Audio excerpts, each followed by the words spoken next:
नमस्कार दोस्तों। माना जाता है कि जब जब धरती पर दुष्टों के अत्याचार बढ़े हैं तब तब भगवान विष्णु ने धरती पर किसी न किसी अवतार में आकर उन दुष्टों का विनाश किया है और पृथ्वी की रक्षा की है। भगवान श्री कृष्ण भी विष्णु के ही एक अवतार हैं। भाद्रपद कृष्ण अष्टमी को श्री कृष्ण जन्माष्टमी कहा जाता है, क्योंकि यह दिन भगवान श्री कृष्ण का जन्म दिवस माना जाता है और पूरा भारतवर्ष इसे जन्माष्टमी के रूप में मनाता है। तो आज हम आपको सुनाने जा रहे हैं भगवान श्री कृष्ण के जन्म से जुड़ी ये पावन कथा। मान्यताओं के अनुसार द्वापर युग में मथुरा में राजा उग्रसेन का राज था। कंस उनका पुत्र था, लेकिन राज्य के लालच में उसने अपने पिता को कारागार में डाल दिया और स्वयं राजा बन गया। देवकी कंस की बहन थी, जिनका विवाह वासुदेव से हुआ था। कंस ने अपनी बहन का विवाह बहुत ही धूमधाम से किया और जब बहन को विदा करने का समय आया तो देवकी और वासुदेव को रथ में बिठाकर कंस स्वयं ही रथ चलाने लगा। तभी अचानक ही आकाशवाणी हुई कि देवकी का 8वां पुत्र ही कंस का काल होगा। यह सुनते ही कंस ने देवकी को मारने के लिए तलवार उठा ली। तब वासुदेव ने बीच में आकर कहा कि हमारी जो भी संतान होगी हम तुम्हें दे देंगे, पर देवकी को मत मारो। कंस ने यह बात मान ली और मथुरा वापस आकर वासुदेव और देवकी को कारागृह में डाल दिया। वासुदेव और देवकी के एक एक करके 7 बच्चे हुए और 7 को जन्म लेते ही कंस ने मार डाला।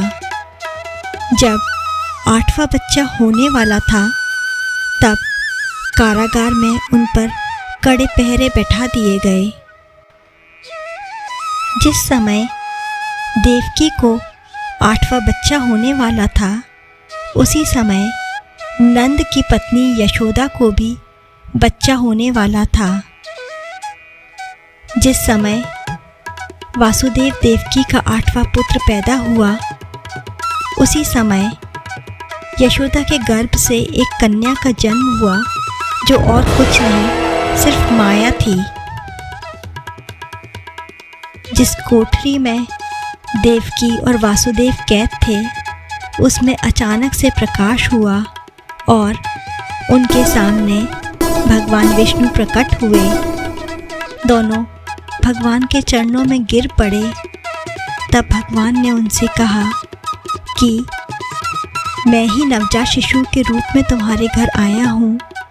मुझे इसी समय अपने मित्र नंद जी के घर वृंदावन में भेज दो और उनके यहाँ जो कन्या जन्मी है उसे लाकर कंस के हवाले कर दो।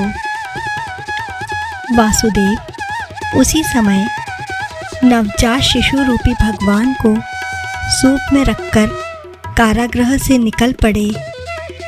भगवान की कृपा से कारागृह के फाटक अपने आप खुल गए। सभी पहरेदार सो गए और शेषनाग ने खुद आकर यमुना के तूफान से वासुदेव की रक्षा की। वृंदावन पहुंचकर वासुदेव ने नवजात शिशु को यशोदा के पास सुला दिया और कन्या को लेकर मथुरा आ गए। जब कंस को यह सूचना मिली कि वासुदेव और देवकी को बच्चा पैदा हुआ है, तो उसने बंदीगृह में जाकर देवकी के हाथ से नवजात कन्या को छीनकर पृथ्वी पर पटक देना चाहा, परंतु वह कन्या आकाश में उड़ गई और वहाँ से कहा, अरे मूर्ख, मुझे मारने से क्या होगा? तुझे मारने वाला तो वृंदावन में पहुँच चुका है और जल्द ही तुझे तेरे पापों का दंड देगा।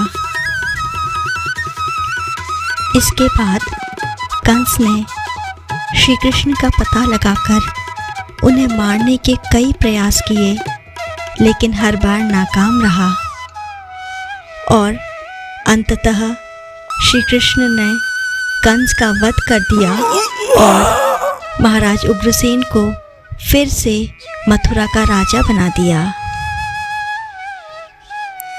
तो यह थी भगवान श्री कृष्ण के जन्म से जुड़ी कथा। भगवान श्री कृष्ण का जन्मदिन जन्माष्टमी के रूप में पूरे भारत में मनाया जाता है। इस दिन मध्य रात्रि में भगवान का श्रृंगार किया जाता है। उन्हें दूध, माखन, मिश्री, फल आदि का भोग लगाया जाता है। झांकियाँ सजाई जाती हैं और साथ ही उनके जन्म से जुड़ी यह पावन कथा भी सुनी जाती है। जय गोविंदा, जय गोपाला।